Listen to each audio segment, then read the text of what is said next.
Hello everyone, আজকে চলে আসলাম নতুন একটি রেসিপি নিয়ে। রেসিপিটি হচ্ছে স্প্যাগেটির রেসিপি।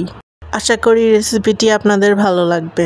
রেসিপিটি বানানোর জন্য প্রথমেই আমাদের প্রয়োজন 2টা ডিম, 2টা পেঁয়াজ কুচি, 2টা মরিচ কুচি, রসুন কুচি, ধনিয়া পাতা কুচি এবং আদা কুচি। আদা কুচিটা অপশনাল, আপনারা চাইলে দিতেও পারেন, নাও দিতে পারেন।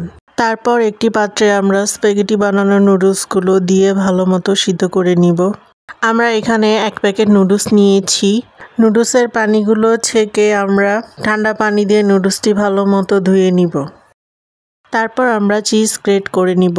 তারপর আমরা একটি কড়াইতে 2 চামচ ঘি নিয়ে নিব।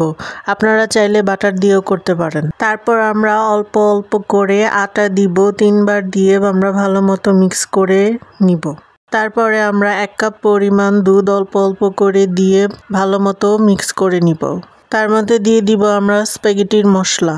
কিছুক্ষণ মিক্স করার পর আমরা নুডলসটি দিয়ে ভালো মতো আবারও মিক্স করে নিব। তার মধ্যে দিয়ে দিব গ্রেট করা চিজটা মেল্ট হওয়া পর্যন্ত আমরা একটু নেড়ে চেড়ে নিব। তারপরে উপরে দিয়ে দিব ধনিয়া পাতা। তারপর একটি কড়াইতে তেল গরম করে তাতে দিয়ে দিব আদা রসুন কুচি, পেঁয়াজ ও মরিচ।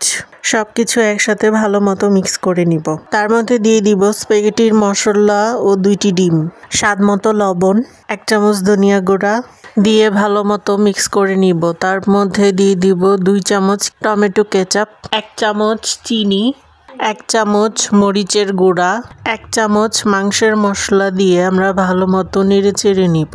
কিছুক্ষণ কুক করার পর আমরা স্প্যাগেটির উপরে দিয়ে সাজিয়ে নিব। আপনারা চাইলে চিকেন, বিফ, ভেজিটেবল, মাশরুম ইত্যাদি দিয়ে ট্রাই করে দেখতে পারেন।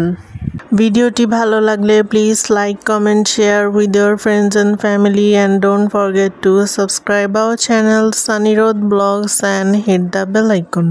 Please follow our Facebook page Sunny Road Blogs. সবাই ভালো থাকবেন। ওকে, টাটা, বাই।